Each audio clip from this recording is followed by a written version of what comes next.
Newton second law का। किसका statement? Newton. चलो यहां देखोगे, न्यूटन सेकेंड लॉ का स्टेटमेंट ऐसा है, जैसे मान लो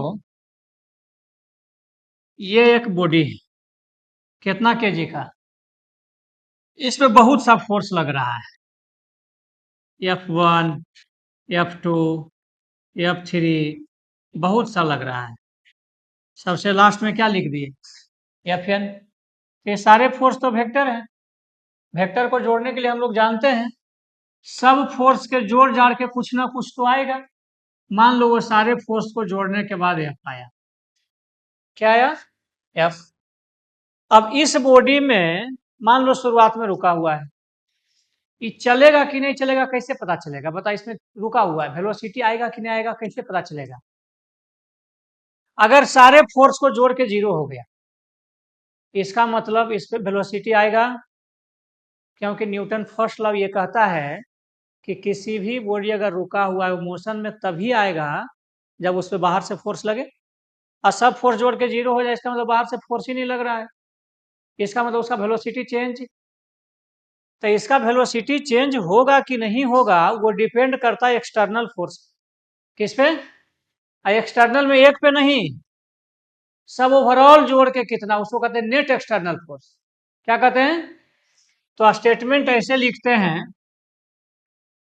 the rate of change, the rate of change, किसमें चेंज? मोमेंटम में।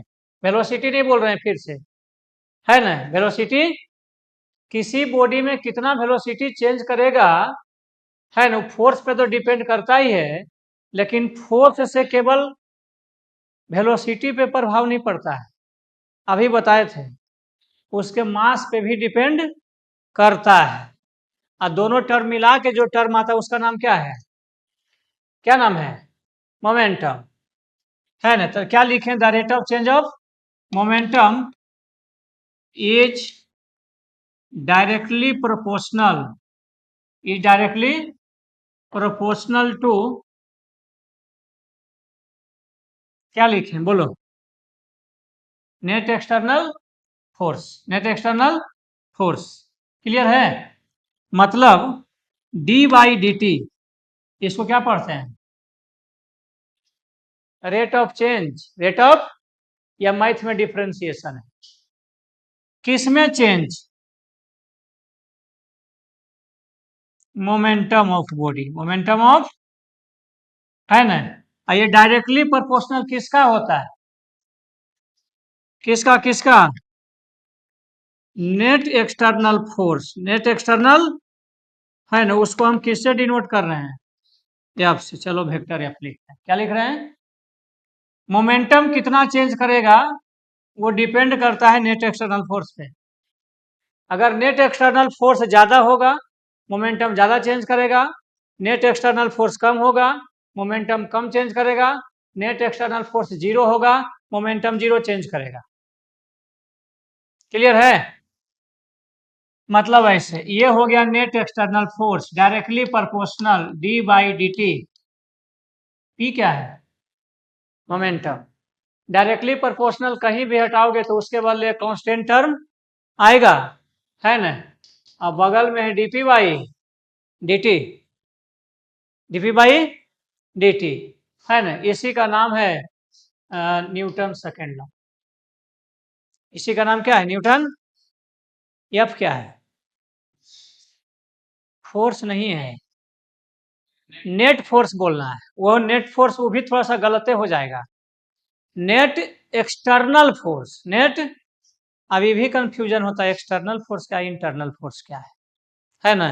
इस पे आगे चर्चा करेंगे। अभी समझो कि किसी बॉडी पर बाहर से जो फोर्स लगता है वो एक्सटर्नल हुआ। के क्या है? कांस्टेंट। यहां तक क्लियर है? ठीक है। इस के का वैल्यू हर एक यूनिट में 1 मान लिया जाता है। कितने मान लिया जाता है? के का वैल्यू कितना? 1। कहीं अगर दूसरे जगह के लिखेंगे तो उसको मिलाना इसे मत, ये के अलग है, यहाँ का कांस्टेंट का वैल्यू है, कहीं दूसरे जगह के लिखेंगे उसका वैल्यू अलग होगा, है ना। ठीक, तो इसी से हम लोग न्यूटन सेकेंड लॉ से ही किसका फॉर्मूला लाते हैं? फोर्स का। किसका फॉर्मूला? न्यूटन सेकेंड लॉ यही है, F इक्वल टू के dp बाई dt, है ना? ऐसे यहाँ लिख देते हैं, इन ऑल यूनिट्स के बराबर कितना मानते हैं? 1।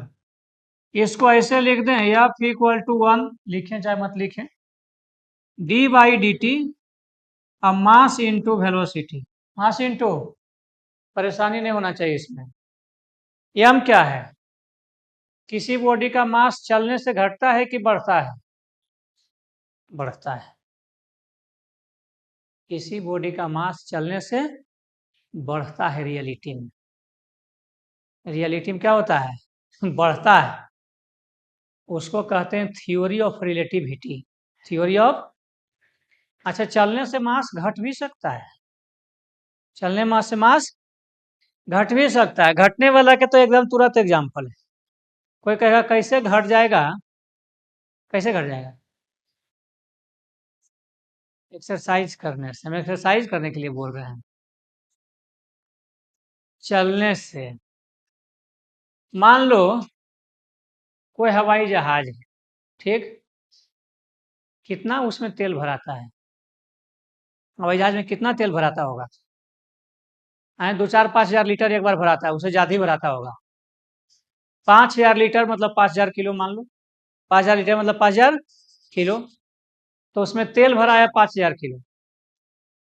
अब प्लस हवाई जहाज कुछ मटेरियल का बना हुआ है, उसका भी मास होगा, वो भी मान लो 2,000 किलो। तो शुरुआत में जो हवाई जहाज चला था टोटल मास कितना है? 7,000। मान लो कहीं पहुंच गया दूसरे देश, क्या तौलेंगे तो 7,000 होगा? नहीं। कुछ मास, जितना पेट्रोल खत्म हो गया वो तो मास कम गया ना। मास चलने से घट भी सकता है।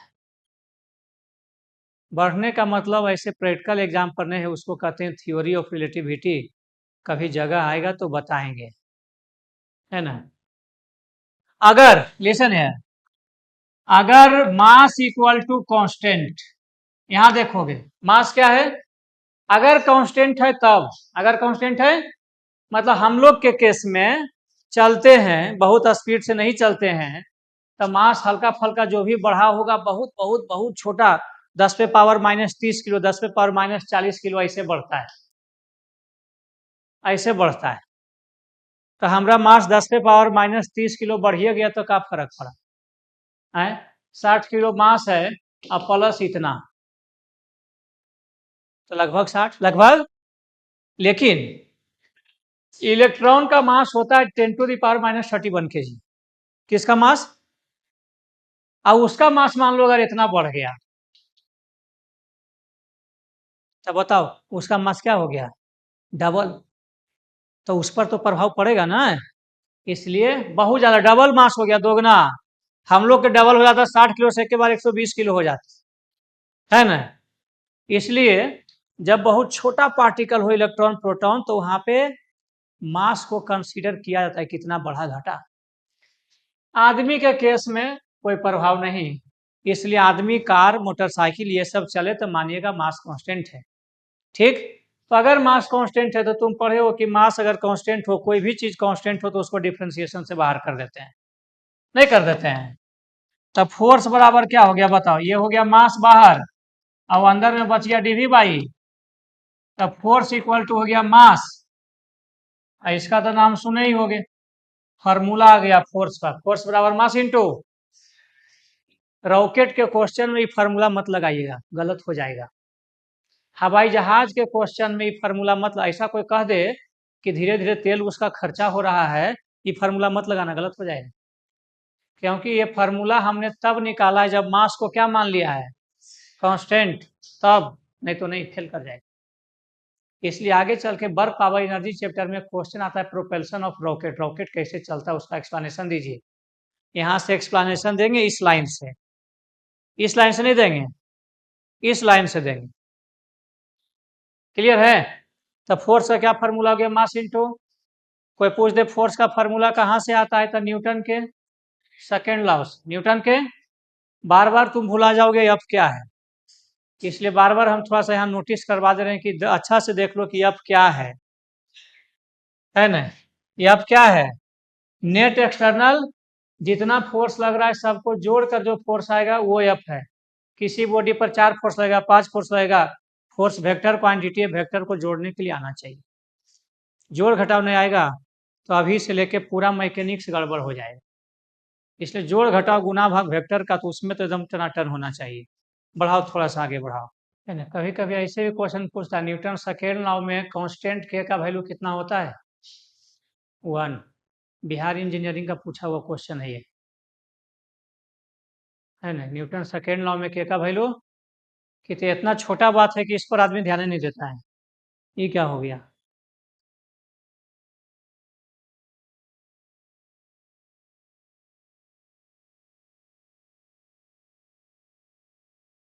हम्म।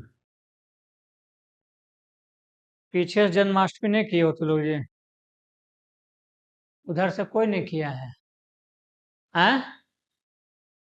घर में सब अपना अपना करता है, तो घर में मम्मी पूजा पाठ कर रहे हैं वो अपने लिए, पापा करेंगे अपने लिए, तुम करोगे अपने लिए, है ना। पुण्य किया जाता है अपने लिए, अब पाप दूसरा के लिए।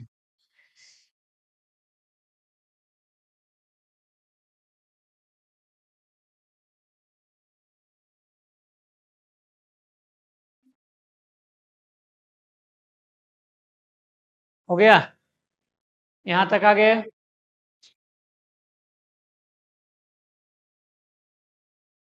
बढ़िया आ गए,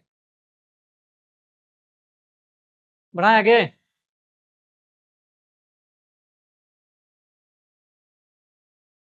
हम्म।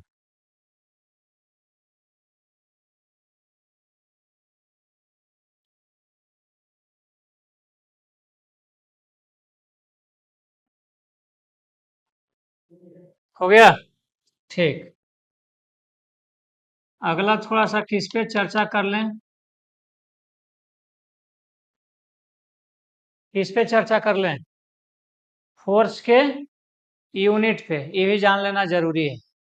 देखो, फोर्स का फॉर्मूला तो यही है, सबसे पहला नंबर में लिख रहे हैं भैया एसआई यूनिट, पता होना चाहिए।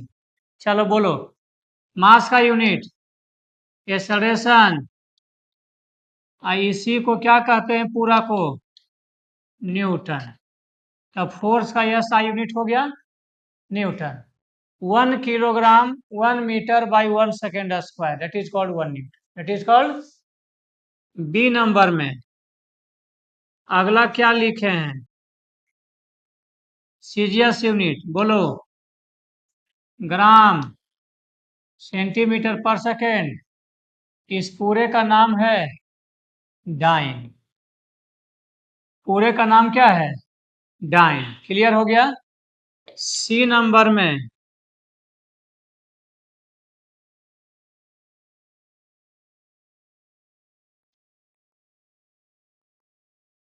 क्या लिखे हैं, ग्रेविटेशनल एसआई यूनिट क्या होता है,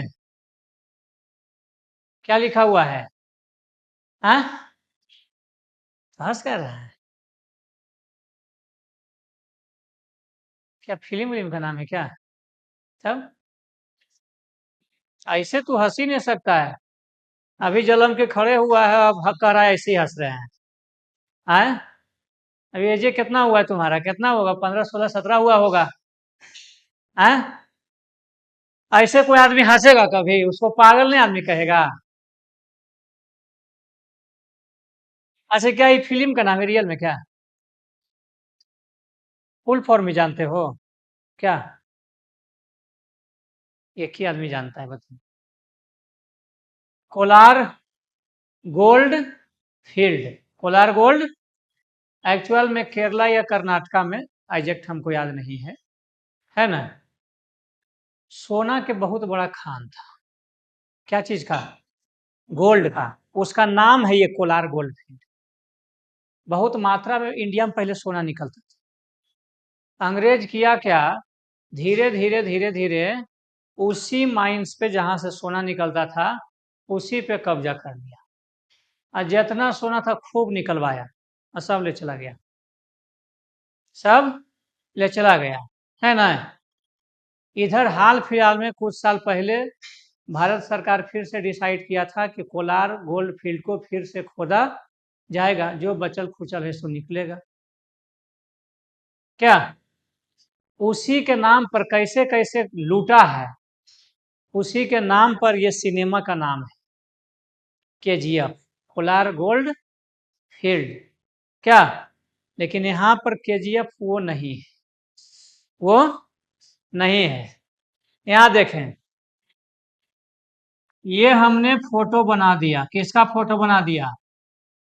ये मान लो कोई बॉडी है कितना केजी का, 1 kg, ठीक है, 1 kg माना है, कितना माना है। ये भी पता है कि अर्थ किसी बॉडी को नीचे की तरफ खींचता है, कितना एक्सेलरेशन से। फोर्स का वैल्यू यही होता है mg, है ना।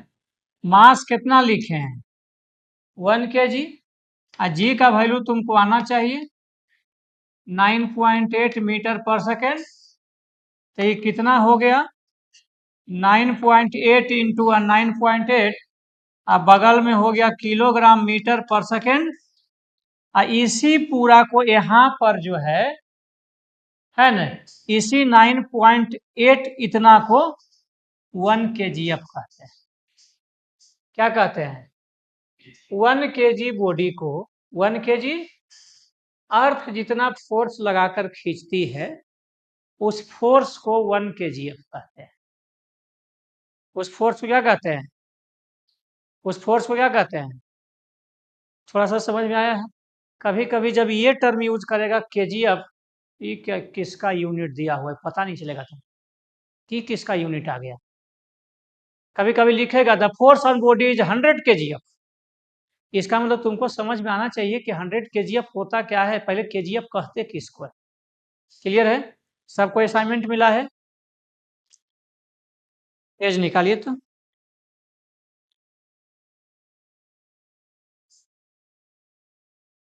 हम्म,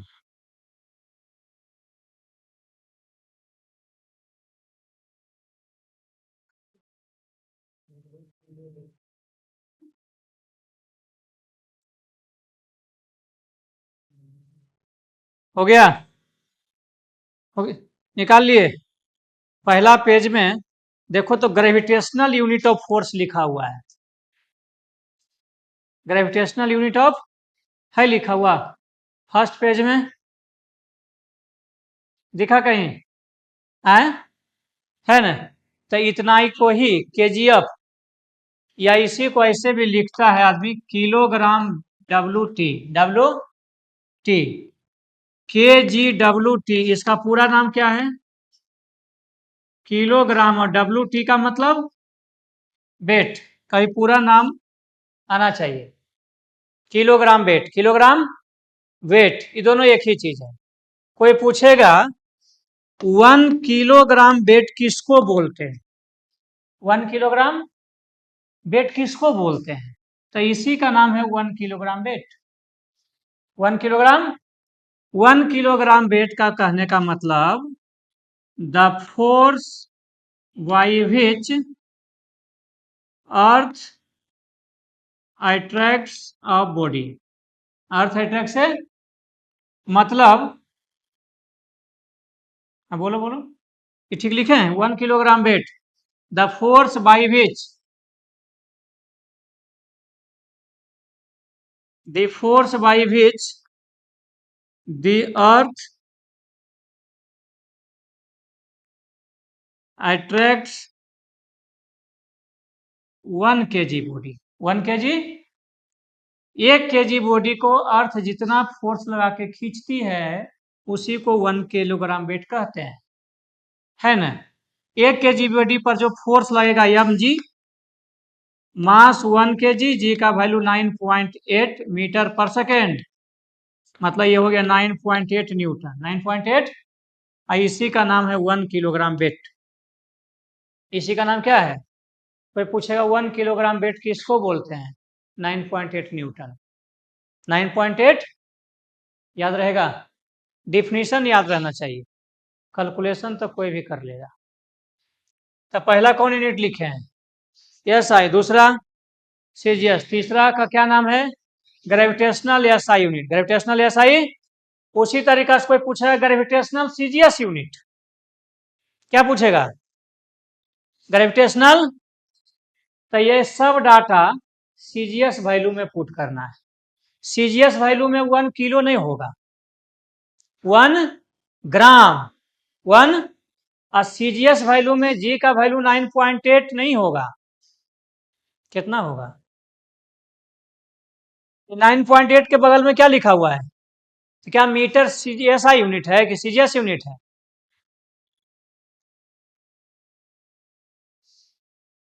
लिख ही देते हैं। क्या लिखें? ग्रेविटेशनल कौन यूनिट? सीजीएस यूनिट, है ना? इसको शॉर्ट में ऐसे लिखते हैं, यहां देख लो, ग्राम इंटू बेट। ग्राम इंटू बेट। क्या कर रहा है? चलो बढ़ाओ बढ़ाओ, पहले 3 पॉइंट लिखो।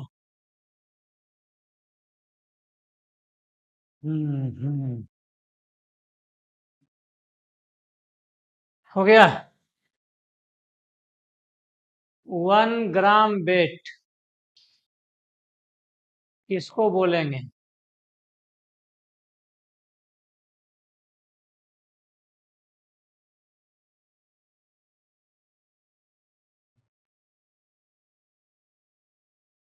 किसको बोला जाएगा 1 ग्राम वेट?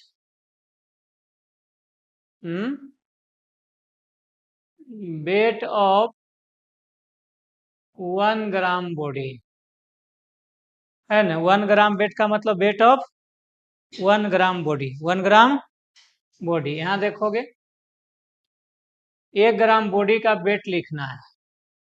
1 ग्राम बॉडी का क्या लिखना है? वेट बोलते हैं mg को। वेट किसको बोलते हैं? ग्रेविटेशनल फोर्स को ही वेट कहते हैं। ग्रेविटेशनल फोर्स को ही वेट कहते हैं। चलो हो गया। यहाँ देखोगे क्या लिखे? 1 ग्राम वेट किसको बोलते हैं? वेट ऑफ 1 ग्राम बॉडी, मतलब mg को। किसको? mg को। लेकिन सब डाटा किस में पुट करना है, किस यूनिट में?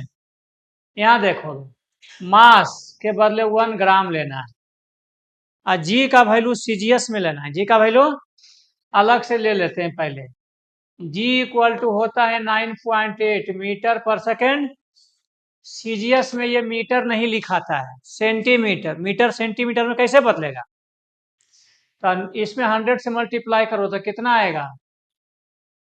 इतना सेंटीमीटर, यही ना?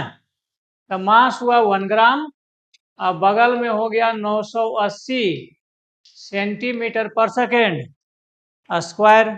गुना कर दो, 980 गुना 1, 980। ग्राम सेंटीमीटर पर सेकेंड स्क्वायर को क्या कहते हैं? डाइन। क्या कहते हैं? इतना डाइन को, जोर से बोल रहा है, डाइन किसको बोल रहा है? हमको तो नहीं बोल सकता है। 980 डाइन को बोलते हैं 1 ग्राम वेट। 980 डाइन को क्या कहते हैं? मतलब कभी अगर ग्राम वेट में कोई डाटा दिया हुआ है, समझना कि फोर्स का वैल्यू है। किसका वैल्यू है?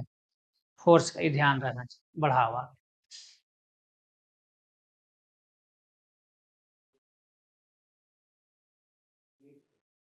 आगे बढ़े।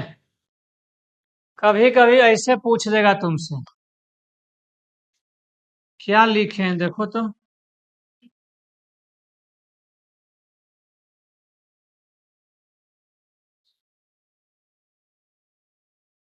क्या लिखे हैं?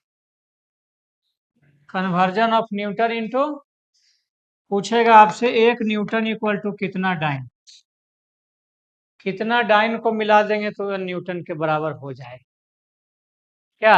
अच्छा, डाइन भी आदमी का ही नाम है। ये जो हम लोग समझ रहे हैं वो नहीं, साइंटिस्ट का नाम है ना?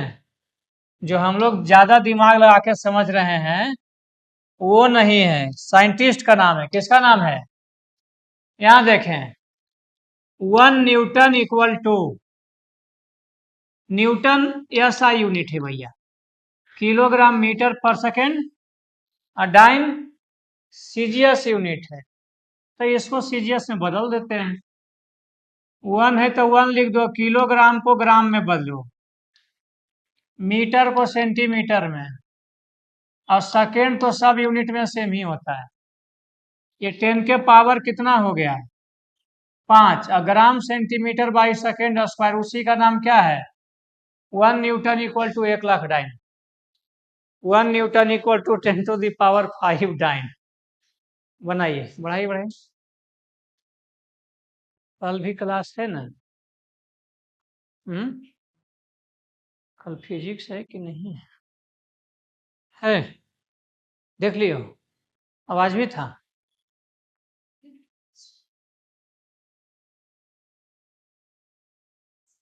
फिजिक्स डेली है, हैं?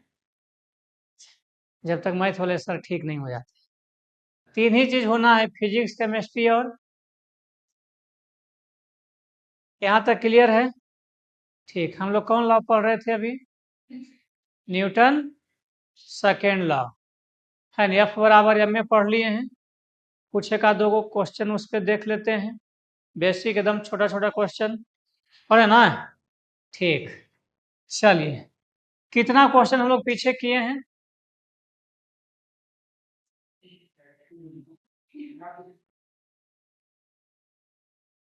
4 क्वेश्चन है। ठीक, इस बार हम लोग चैप्टर में इस टाइप से नंबरिंग करेंगे कि इस चैप्टर में टोटल कितना क्वेश्चन हम लोग देखते हैं एक चैप्टर में। क्या ये क्वेश्चन नंबर कहाँ लिखे हैं? 5, एकदम इसी टाइप से लिखेंगे। ऐसे कहता है, लिखो तो क्वेश्चन भाई। A body starts its motion from rest. A body starts its motion from rest. A body starts its motion from rest. A body starts its motion from rest. Full stop. After 2 seconds, after 2 seconds, after 2 seconds, its velocity is 5 meter per second. Its velocity is 5 meter per second. Full stop. Find force acting on body. Find force acting on body if mass of body equal to 2 kg. If mass of body equal to 2 kg, है ना। Question क्या है देखो तो, कह रहा है कि शुरुआत में कोई बॉडी है कितना किलो का, ये शुरुआत में रेस्ट में, इसका क्या मतलब, इसका इनिशियल वेलोसिटी कितना है, कहता है कि कुछ देर के बाद, टाइम लिखा हुआ है 2 सेकेंड के बाद, यही ना, इसका वेलोसिटी 0 से बढ़ गया कितना, 5 मीटर पर, तब पूछा है बॉडी पर कितना फोर्स लगा, है ना। तो कैसे निकलेगा, फोर्स बराबर मास इनटू, पहले आप काइनेमेटिक्स का यूज करके एक्सेलरेशन निकालो और उसे मास से गुना कर देना। निकालो निकालो।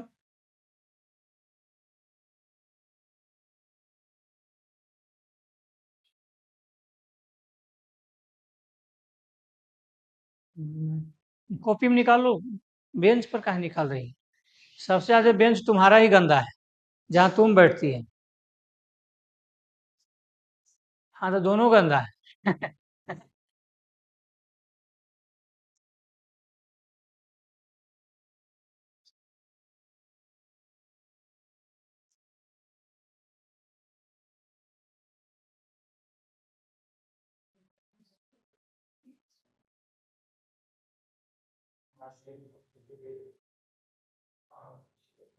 इतना आ गया 5, ठीक।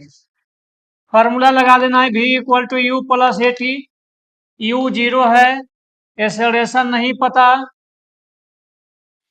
और टाइम पता है, अब भी तो पता है भी। चलो सब पता है तो पुट कर देते हैं। v का वैल्यू कितना है जी? इनिशियल 0, एक्सेलरेशन नहीं पता, टाइम कितना? एक्सेलरेशन इक्वल टू आ गया 5/2, 5 बाई, तो फोर्स कितना लग रहा होगा बॉडी पर? Mass into acceleration, mass into, हो गया। कितना फोर्स लगा? 5, क्या 5? न्यूटन बोलना जरूरी है। चलिए क्वेश्चन नंबर अगला।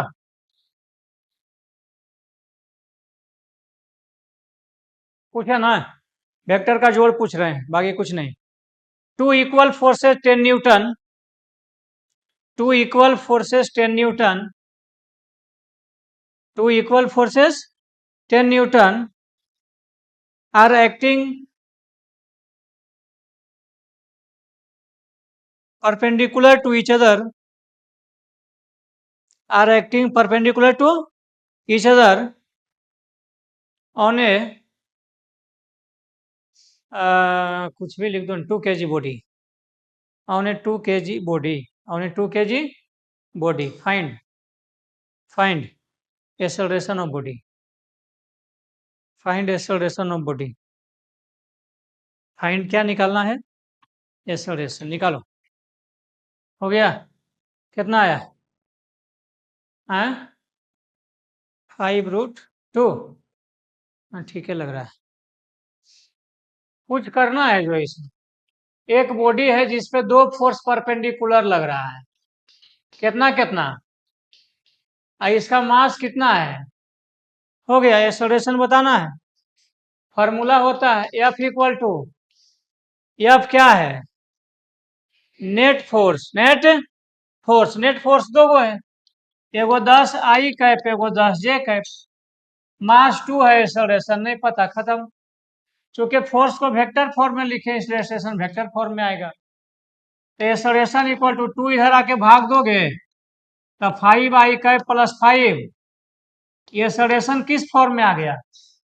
कोई कहता है नहीं हमको एक्सेलरेशन का मैग्नीट्यूड बताइए, तो ये दोनों को जोड़ दो, रूट अंडर 5² प्लस 5√2 मीटर पर सेकेंड स्क्वायर। अभी नहीं कहना कि वेक्टर का जोड़ नहीं आता है, दिक्कत हो जाएगी। क्लियर है? यहाँ तक ठीक है? चलो तो हमने आज क्या क्या पढ़ लिया? न्यूटन फर्स्ट लॉ, न्यूटन, ऐसे तो न्यूटन सेकेंड लॉ में बहुत है, लेकिन न्यूटन थर्ड लॉ थोड़ा सा पढ़ेंगे, उसके बाद सीक्वेंस में क्वेश्चन न्यूमेरिकल आएगा। कौन लॉ? Newton third law. आज यहीं तक कथा समाप्त कर देते हैं। कल हम लोग न्यूटन थर्ड लॉ प्लस और जो कुछ पढ़ेंगे। क्या